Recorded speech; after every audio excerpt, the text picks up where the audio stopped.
नमस्कार। दिल से के इस एपिसोड में हम जो इस देश का कार्यकाल रहा है अंडर द बीजेपी 2014 के बाद, उसके बारे में बात करेंगे और मोदी जी की क्या कंट्रीब्यूशन रही है इस देश के प्रति, उसके बारे में बात करेंगे। और साथ साथ में जो हमारा जो रिश्ता है चीन के साथ, वो कैसा रहा और आगे हमें क्या करना चाहिए, उसके बारे में बात करेंगे। और बात करने के लिए हमारे साथ सुप्रीम कोर्ट के जज जो होते थे 2006 से लेकर 2011 तक हमारे साथ हैं, मार्कंडे काटजू जी, और इनके पिताजी और इनके ग्रैंडफादर और इनके अंकल पॉलिटिक्स में भी रहे और जुडिशरी में भी रहे, और ये खुद मीडिया के साथ भी जुड़े हुए हैं। 2011 से लेकर 2014 तक प्रेस काउंसिल ऑफ इंडिया के ये चेयरमैन रहे हैं। और इनका जो एकेडमिक करियर है शायद सब लोग नहीं जानते। He was a first class, he never stood second, and in his LLB he was first in the entire LLB examination in Allahabad. ये मैंने सुनने में मुझे आया है। So thank you very much sir for being here. शुरुआत करने हैं हमारे देश के भविष्य की अंडर मोदी। देखिए, मोदी जी ने इतना डैमेज किया है इंडिया को, ये आप लोगों को आइडिया नहीं है। मगर ये समझाने के लिए मुझे थोड़ा वक्त दीजिए। जरूर जरूर, बहुत गहराई में मैं जाना चाहता हूँ, जी। क्योंकि आप लोगों को, पार्डन मी, हम बड़ा सुपरफिशियल अंडरस्टैंडिंग है कि मैं ज़रा गहराई में जाना चाहता हूँ। तो ये समझने के लिए कि मोदी ने कितना डैमेज किया है इंडिया को, पहले आपको समझना होगा इंडिया क्या है। आप नहीं बता सकेंगे इंडिया क्या है। नहीं, ऐसी बात नहीं, थोड़ी मुझे भी जानकारी है, लेकिन मैं आज आपको सुनूंगा। अच्छा सुनिए। लोगों को नहीं मालूम इंडिया क्या है, तो मैं समझाऊं। ये समझना जरूरी है। Before I come to the question how he has damage, Modi has damage India, you must understand what is India. देखिए, this is broadly a country of immigrants. It is like North America. North America में mainly from Europe आए थे 500 साल पहले, फिर बाद में African slaves आए, फिर एशियंस और लैटिन अमेरिकन आए। 500 साल से लोग आ रहे हैं। That's because of our geography. India में नहीं, हम बताते हैं आपको, सुनिए। इंडिया में 10,000 साल से लोग आ रहे हैं। क्यों आ रहे हैं? यहाँ से कोई बाहर नहीं जाता था एक्सेप्ट ऑन 2 ओकेजन। एक तो जो 19th सेंचुरी में जो ब्रिटिश ने इंडेंचर्ड लेबर फिजी, मॉरिशस और ब्रिटिश गायना वगैरह भेजा, those were the poor peasants of East Europe and Bihar and so on. And the second wave was the recent diaspora of IIT graduates and doctors and so on. Otherwise, nobody left India. Everybody kept coming into India for 10,000 years.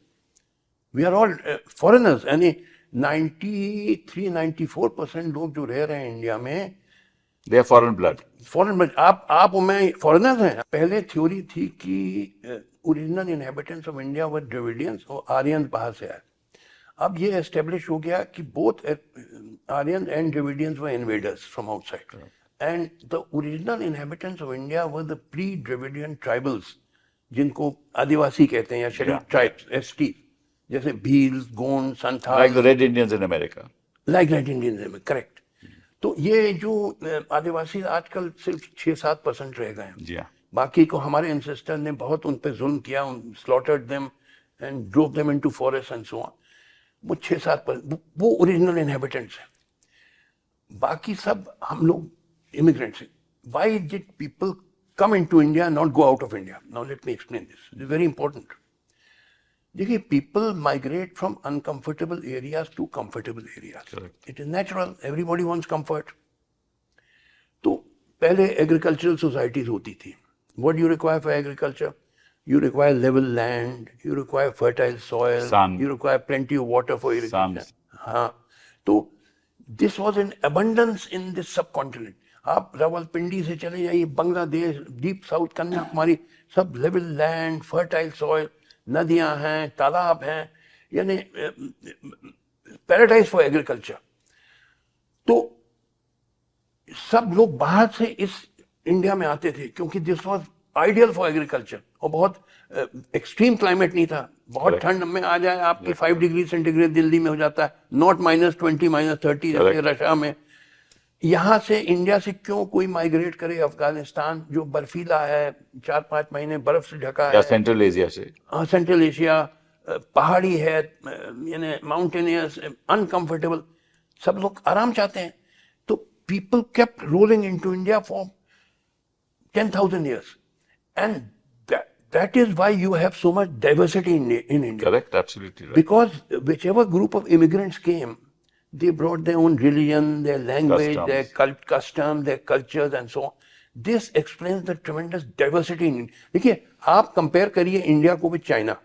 उनकी भी आबादी 140 करोड़ से कुछ ज्यादा है, हमारी भी 140 करोड़, करीब करीब same population. But there's broad homogeneity in China. All Chinese have a mongoloid face. 95% Chinese belong to one ethnic group called the Han, H-A-N. Correct. And they have one common written Speak script called Mandarin. all of them, yes. बोलते भी बहुत, सबसे spoken language है, हालांकि spoken language और भी हैं like Cantonese वगैरह. मगर यहाँ पे diversity बहुत है, भयंकर diversity. Correct.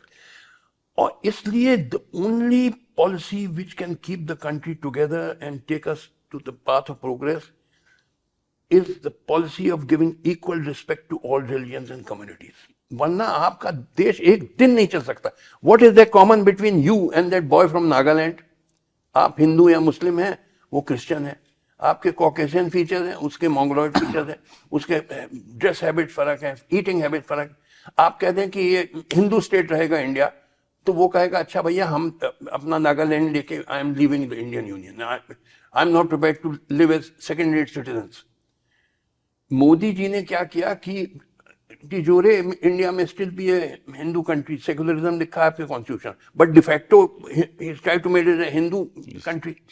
एंड इनकी पूरी पॉलिटिक्स चली है नफरत पे, hatred against Muslims, inciting hatred between Christians also. Christians because Christians are much less, mainly against Muslims. That's right. देखिए, मोदी जी को समझने के लिए पहले आपको याद करना चाहिए कि basically he is an RSS man.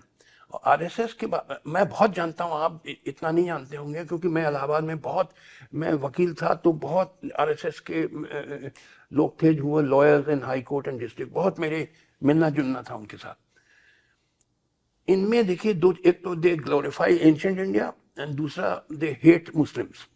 और इनका जो लीडर था एक जमाने में गोलवालकर गुरुजी, उनकी 2 किताबें हैं, एक तो नेशन हू डिफाइंड और दूसरा bunch of thoughts, in which he has spouted venom against Muslims, and that is compulsory reading for all RSS members. So Modi must have read it many times. उसमें जहर उगला है मुसलमानों के खिलाफ कि ये लोग तो फॉरेन इन्फिल्ट्रेटर्स हैं और रेपिस्ट हैं, लूटर्स हैं, टेररिस्ट हैं एंड ऑल दैट. यही इनके खोपड़े में डाला जाता है. और मोदी जी बचपन से आरएसएस में रहे हैं. बात करें सबका साथ सबका विकास, but that is just a drama. No question of सबका साथ, क्योंकि जब आप हेट करते हैं मुस्लिम्स को, उनको नीच मानते हैं, घुसपैठिया मानते हैं, तो where is the question of सबका साथ? ये सब झूठ बोलते हैं. तो इंडिया की जो वेरी आइडेंटिटी है, वेरी सोल एंड स्पिरिट है कि it is a country of great diversity. तो Modi has struck directly against it, यानी he is tearing the country apart. पूरा social fabric को he is tearing it apart. ये BJP वाले औरों को कहते हैं एंटी नेशनल, खुद एंटी नेशनल सबसे ज्यादा, क्योंकि जो भी इंडिया की सेक्युलर नेचर और डाइवर्सिटी को अटैक करता है वो anti national, because you are going to destroy the country. मैंने एक आर्टिकल लिखा, आपको भेजा भी है. मैंने पढ़ा.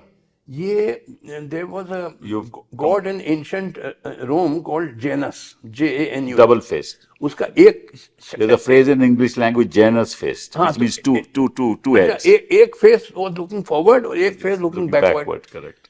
तो फॉरवर्ड लुकिंग ये दिखाते हैं कि डिजिटल इंडिया और क्या है,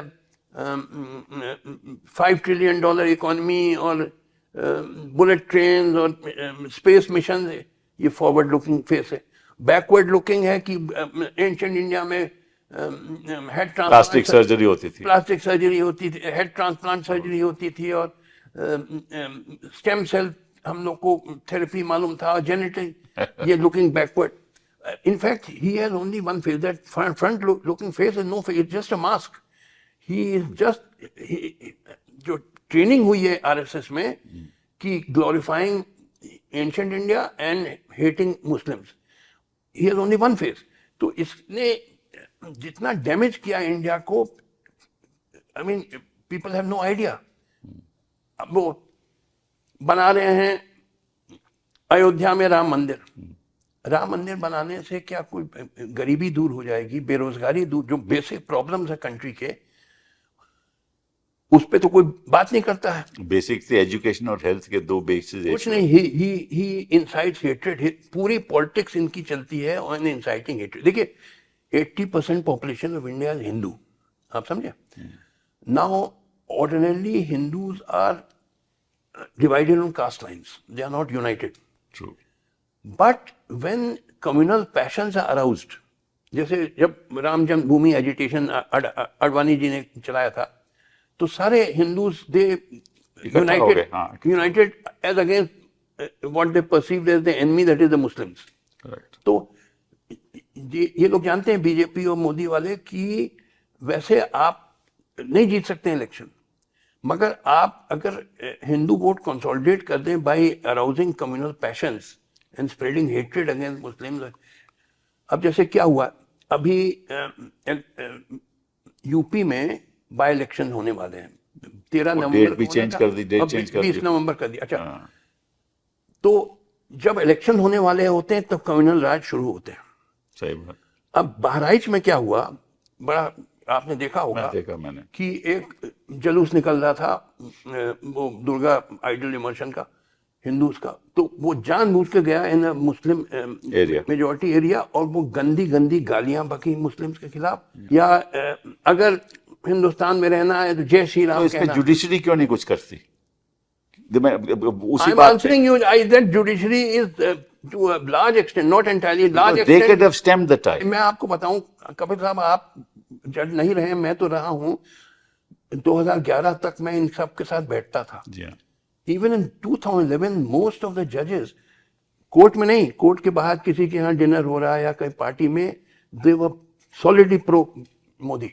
Even in 2011, before 2011 मुझे चुप लगाना पड़ता था। देखिए ये बहराइच में जो हुआ है, इट इज टिपिकल एग्जाम्पल। अब वो उसका दैनिक भास्कर जो बड़ा मशहूर हिंदी का अखबार है, उसके एक रिपोर्टर ने स्टिंग ऑपरेशन किया अबाउट द बहराइच ऑपरेशन। उसने कहा कि पुलिस ऑफिसर्स कह रहे थे, वो जो हिंदू बिगट्स थे, कि तुम 2 घंटे तक जो चाहे करो, हम will turn a blind eye, we will ignore it. You may have read. Yes yes, I am aware. तो 2 घंटे तक, अब देखिए कहते हैं एक राम गोपाल मिश्रा था, लड़का घुस गया किसी मुस्लिम के घर में और वहां भगवा झंडा फहरा दिया, और कहते हैं कि उसके रिएक्शन में ही मार डाला गया। अब व्हाटएवर इट इज, अगर मार डाला गया तो ठीक है, उसके जिन्होंने मारा उनके खिलाफ आप क्रिमिनल केस करिए, आप प्रोसिक्यूट करिए, सजा दीजिए जो, मगर वेयर इज द जस्टिफिकेशन आपकी? आपने सैकड़ों मुसलमानों के घर और दुकान जला दिए, आपने हॉस्पिटल तक जलाया, और ये बुलडोज करने जा रहे थे इनके घर, फिर वो सुप्रीम कोर्ट ने रोका, वरना बुलडोजर चलने वाला था। अरे भाई, जिसने किया है उसके राम गोपाल मिश्रा की हत्या, उसके खिलाफ कार्रवाई करिए, आप कानूनी कार्रवाई, सजा दीजिए, मगर आप सैकड़ों बेगुनाह मुसलमानों के घर आप जला रहे हैं। तो पहली बार बुलडोजर जस्टिस तो हर जगह होता है, हर जगह। सुप्रीम कोर्ट ने रोक लगाई थी, अभी गवाई साहब ने रोक, गवाई साहब का आई एडमायर गवाई साहब for this, he has taken a correct stand, which I doubt whether Chanchud would have taken. However, अब बहराइच में देखिए ये हुआ है। अब ये टिपिकल एग्जांपल है क्या होता है, इलेक्शन जब आने वाला होता है तो ऐसा करो, एक जुलूस निकालो जहां मुस्लिम मेजोरिटी लोकेलिटी है, वहां मुसलमानों को गंदी गंदी गालियां दो, उनके प्रॉफिट को, उनके कुरान पे, ये अक्सर होता है। अच्छा, नेचुरली उनका ट्रेन में बैठा मुसलमान तो बोलो तो तू बोल जय श्री राम, या उसकी दाढ़ी पकड़ लो, या उसको बोलो तूने क्या रखा है, ये तुमने गाय का मांस रखा है अपने पास, उसकी पिटाई करो। अब ये कोई जुडिशरी कुछ नहीं करती, सब देखते रह जाते हैं, पुलिस कुछ नहीं करती, एडमिनिस्ट्रेशन कुछ नहीं करती, तो इसका सुझाव क्या है फिर? No, this is the most important question that India faces today.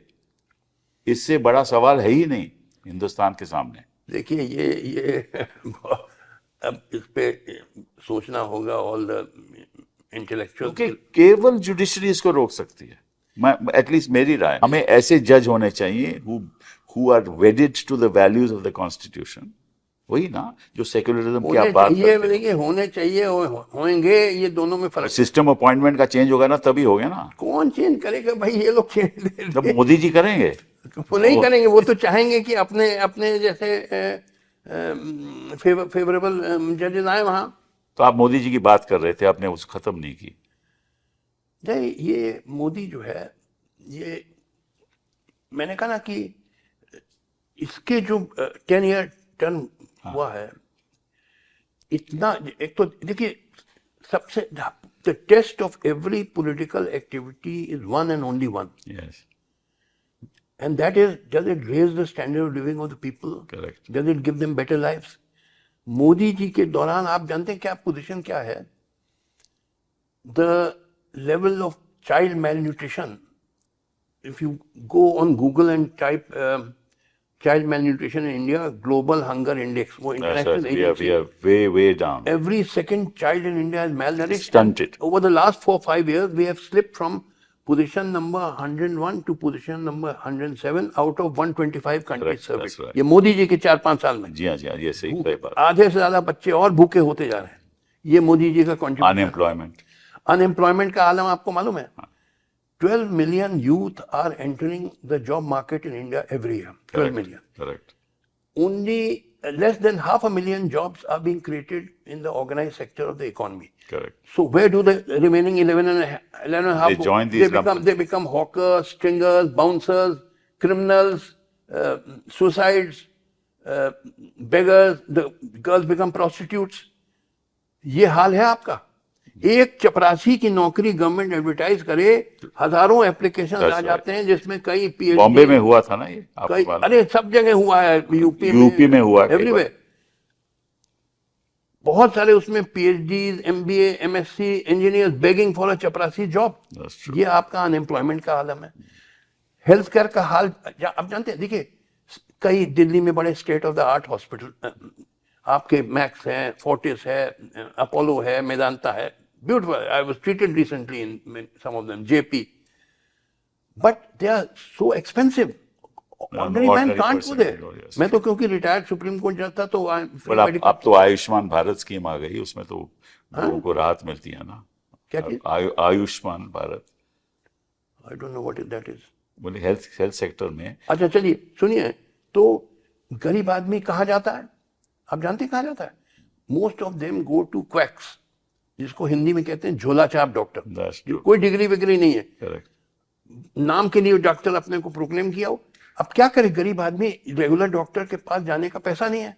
आप ऑल इंडिया मेडिकल इंस्टीट्यूट चले जाइए, आपकी प्रीमियर इंस्टीट्यूट मानी जाती है दिल्ली में। It looks like a railway station, कोई पूछने वाला नहीं, बेचारे पड़े हुए हैं। सफदरजंग हॉस्पिटल जाइए, वही बुरा हाल है। बताइए, ये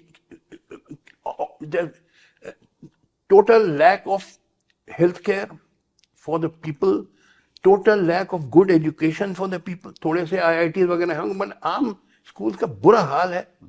ये मोदी जी का ये तो दिल्ली की बात है, आप देहात में चले जाओ तो और इसका बुरा हाल। हाँ, और बुरा हाल है। तो ये मोदी जी का कंट्रीब्यूशन है कि things are getting worse and worse. आप जानते हैं कि ये तो ग्लोबल विश्व गुरु हैं, आप कैसे कह सकते हैं? ड्रामाबाजी में एक्सपर्ट है, ग्लोबल क्या है। और डेट, इंटरनेशनल डेट मैंने अभी पढ़ा कि कितना 200 लाख करोड़ हो गया है, हमका बढ़ता जा रहा है। IMF in fact they have commented on it. बुरा हाल है यानी। और रुपया का दाम जो हो रहा है कुवैत डॉलर, आपको मालूम है कि यस, तो ये मोदी जी का कंट्रीब्यूशन है। 84 रुपीस तक पहुंच। मगर ये है कि जब चुनाव आता है तो most people, pardon me for saying so, are gullible. यहाँ 90% आदमी जब वोट देने जाता है, 100% नहीं 90%, ये नहीं देखता है कि उम्मीदवार अच्छा आदमी है, बुरा है, पढ़ा लिखा, अनपढ़, क्रिमिनल, नॉन क्रिमिनल। सीधे सीधे भेड़ बकरी से जात बिरादरी पे वोट डाल देता है कि वो यादव जी वो समाजवादी पार्टी को डाल देंगे, और वो अपर कास्ट वो बीजेपी को डालेंगे।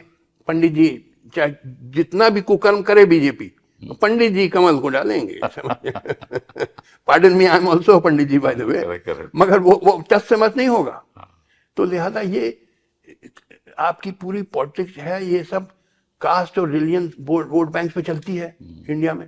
आई am not in favour of democracy. Democracy in India means rule by, देखिए डेमोक्रेसी मीन्स मेजोरिटी रूल, और मेजोरिटी आपकी कास्टिस्ट और कम्युनल है। कैसे हिंदुस्तान की कैसे रेवोल्यूशन आना है साहब, I am very clear, some kind of revolution, but it will take time. पहले एक जन संघर्ष होगा और उसके बाद जन क्रांति, उसमें वक्त लगेगा। आपने, मैं कहना नहीं चाहता था मगर आपने पूछ लिया। ये parliamentary democracy means caste and communal vote banks, और उस पर देखिए, casteism and communalism are feudal forces, सामंती शक्तियां हैं। इनका विनाश करना बहुत जरूरी है हमारे देश की तरक्की करने के लिए। वो बात ठीक है, मगर पार्लियामेंट्री डेमोक्रेसी और और मजबूत करते हैं। तो शुरुआत से फ्यूडल कल्चर रहा है हमारा, अब आप पुराना भी देख लीजिए, फ्यूडल कल्चर रहा है। तो ये पार्लियामेंट्री डेमोक्रेसी तो और मजबूत करता है जातिवाद और सांप्रदायिकता को। It further entrenches casteism and feudalism, तो it has to be destroyed. तो ये इलेक्टोरल पॉलिटिक्स में कोई मशीनों का भी रोल रहता है आपके हिसाब से? हो सकता है भाई, देखिए मेरे पास प्रूफ नहीं है, बट एवरीथिंग इज, देखिए, but on a theoretical level, do you think that my vote should be counted through a machine, or देखिए ऐसा है, ballot? एक कहावत है, all is fair in love and war. Correct. Politics is a kind of war. Correct. ये सब करते हैं, जब कांग्रेस था वो भी गड़बड़ करती थी, अब बीजेपी आई वो भी गड़बड़। मैं प्रिंसिपल की बात कर रहा हूँ, वोट बैलेट से होना चाहिए कि मशीन के द्वारा होना चाहिए? आपसे मैं जवाब दे रहा हूँ कि दोनों में गड़बड़। अच्छा एक मिनट, मानिए बड़ा सही अपराइट वोटिंग सिस्टम हो, मगर वोट तो पड़ेगा जातिवाद पे, पंडित जी तो जाके बीजेपी को डालेंगे। वो तो डीएम बटन तो नहीं दबाएगा ना, जैसे अब बटन दबाओ ना दबाओ, मगर रिजल्ट तो फ्यूडलिज्म आएगा ना। चाहे कोई बटन ना, बिल्कुल ईमानदारी का सिस्टम हो, मगर आपकी parliamentary democracy will result in further promoting casteism and communalism. तो देखिए, ना तो आप जुडिशरी पे होप रखते हैं, ना पॉलिटी पे होप रखते हैं, तो होप रखते किस पे? रेवोल्यूशन पे, some kind of revolution. It will take, आप लोग हंसेंगे, मुझ पे सब हंसते हैं। नहीं हम हंस नहीं रहे। It is going to take time. यहाँ पे आप क्या, एक महान ऐतिहासिक जन संघर्ष होना जरूरी है, जिसमें सब लोग यूनाइट हों, हिंदू मुस्लिम सब एंड सब cast, and led by modern minded leaders who want to create a political order under which India rapidly industrializes. See, our national aim must be to transform India to a modern industrial giant like China or USA. Because unless you do it, you will never be able to abolish poverty or unemployment or hunger, etc. So therefore, you have to think out how can we transform India into a modern industrial giant. The problem there is that now we have what is called an AI, a revolution, right, that is taking place, where you don't need manufacturing jobs as such. You have artificial intelligence doing everything. And India cannot afford that. So I think the world is moving in one direction and we are moving in another direction. जो आपने manufacturing की बात की, वो हम compete नहीं कर पाएंगे global powers के साथ. There also I have grave reservations about artificial intelligence, but let's not go into it. I'm saying that if you want to abolish poverty and unemployment and hunger and all your other great social evils, you have to transform India from a backward to a highly developed country. That I agree with. और उसके लिए parliamentary democracy से नहीं हो पाएगा. It will require some kind of a people's struggle and people's revolution, which is going to take time. Some people ask me, where are these leaders, political leaders going to come who are modern-minded and patriotic and all? We had them at the time of independence. They were modern. We had, but I'm saying for today. Today it is मुश्किल है. तो मैंने कहा देखो, history, study of history shows that whenever a country is in a crisis, then nature throws up great leaders. Like for instance, in England in 17th century there was a crisis between king and parliament. Then Oliver Cromwell came up, who was unknown earlier. Correct. या American Revolution में George Washington and Thomas Jefferson, etc. No, you had Bismarck, you had so many people. So many people. Garibaldi in Italy. Russia में Lenin. Correct. तो जब कोई मुल्क एक संकट में होता है तो प्रकृति अच्छे लीडर्स को ऊपर तो आएंगे, अभी नहीं दिखाई दे रहे हैं, सॉरी, अभी तो नहीं दिखा रहे, आप सही बात कर रहे हैं, बट अभी लाल आंख भी नहीं दिखा रहे। क्या जी? लाल आंख भी नहीं दिखा रहे चीन को। लाला? हाँ, मोदी जी ने कहा था ना कि हिंदुस्तान अब चीन को लाल आंख क्यों नहीं दिखाता। कहाँ चीन, कहाँ India? They are 5 times ahead of us. What do you think about the relationship between India and China and the aspirations of China as a global power? Now, here again, you will permit me to go into some depth. Sure, sure. देखिए, ऐसा है कि now we have to go a little back into history. In the 1930s and 40s, the main danger to the world was not British or French imperialism. It was Hitler's Nazi Germany. Nazi Germany was the biggest danger to the world. Why? Because Nazi Germany was expanding imperialism, That's true. whereas British and French were defensive. British and French only wanted to hold on to their colonies, whereas Hitler wanted to conquer almost the whole world. So Hitler was the biggest danger to the world. आज क्या है situation? China is like Hitler. It wants to. It is an expanding imperialist. True. कहने को socialist है, मगर socialist तो नहीं. It is capitalist and imperialist. Chinese are expanding because they have set up a massive industrial base. When a country sets up a massive industrial base, तो होता क्या है?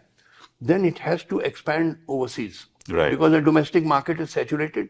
Right. It has to grab foreign markets. Just say, why did British come into India? Not for a picnic. That's right. To capture the raw materials and the markets and cheap labor.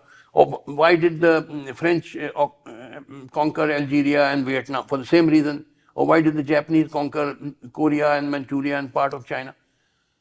Because Japanese industries were developing and they needed markets and raw materials. So China का वही हाल है. It has become imperialist.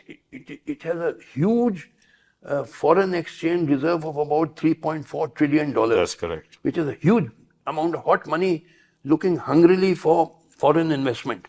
So it has to infiltrate other countries. सब जगह घुस गए. They are all over the world.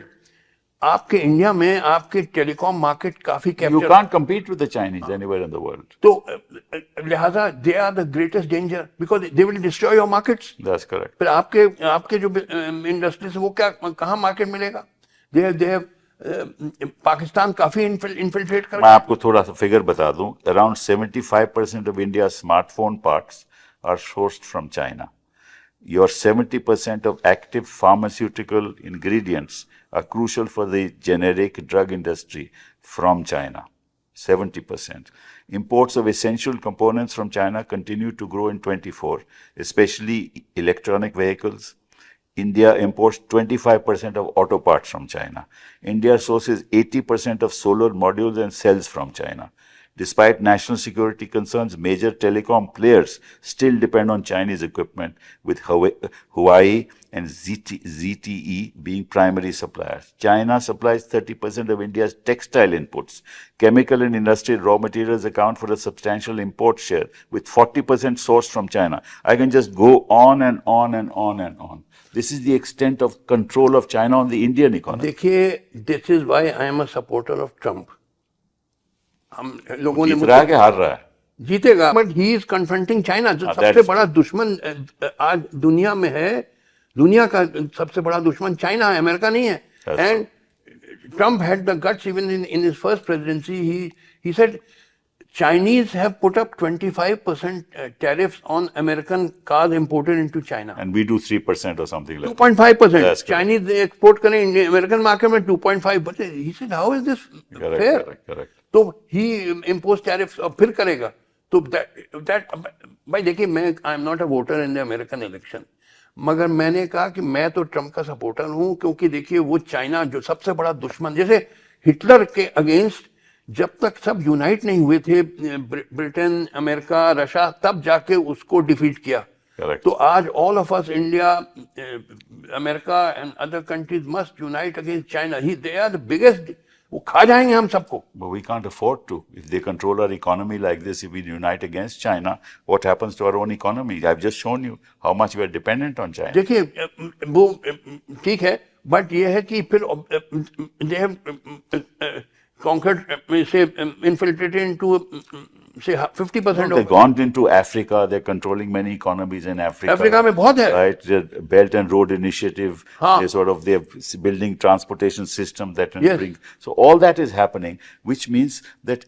But at the same time, politically, we are getting away from Russia. Russia is getting closer to China.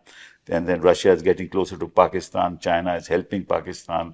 They are on our borders. They have built infrastructure across border. How are we going to deal with all this? देखिए, मैंने बताया ना कि अभी section of your economy में Chinese infiltrate कर गए हैं, like telecom and so many other thing. But further ना इन्फिल्ट्रेट करें, क्योंकि अगर इन्फिल्ट्रेट कर जाएंगे they will capture our markets.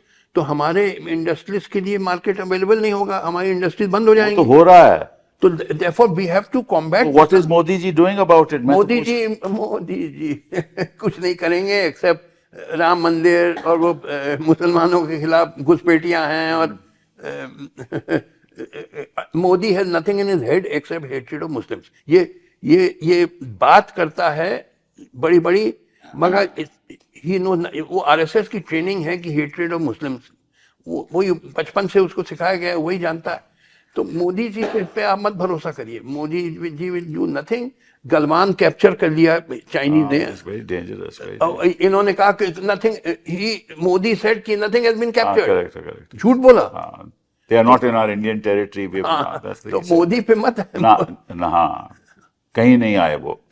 Modi पे कुछ भरोसा न करिए. ये आदमी कुछ नहीं करेगा. देश की जनता उन पे भरोसा करती है, आप करें ना करें. अरे देश की जनता बेवकूफ है. मैंने कह दिया एक बार, 90% इंडियंस आर फूल्स. आप वोट देने जाते हैं तो नहीं देखते कैंडिडेट का मेरिट कैसा है, अच्छा बुरा है. भेड़ बकरी जैसे जात बिरादरी भी वोट दे देते हैं 90%. तो are you not fools? Right. तो आप कहते हैं कि साहब देश का भरोसा है. तुम you are a bunch of fools. भरोसा करोगे दिस मैन. तो आपका सरकार पे भरोसा नहीं, मोदी पे भरोसा नहीं, जुडिशरी पे भरोसा नहीं, जनता पे भरोसा नहीं, भरोसा है किस पे? रेवोल्यूशन पे. अच्छा. आई एम कॉन्फिडेंट आएगा. It will take time. ये एक दिन का प्रोसेस नहीं है. It takes a long time. Great sacrifices have to be made. You have given us a new insight into your thinking कि हिंदुस्तान है क्या और हमारा भविष्य क्या होगा. और जब तक एक क्रांतिकारी कुछ लोग आगे नहीं बढ़ेंगे तो निश्चित रूप से हिंदुस्तान का भविष्य उज्जवल नहीं हो सकता. ये आपने कहा. Thank you very much sir for being here. Very kind of you. My pleasure. Legal reporter के सभी वीडियो को देखने के लिए लीगल रिपोर्टर को सब्सक्राइब करके बेल आइकन बटन जरूर दबाएं.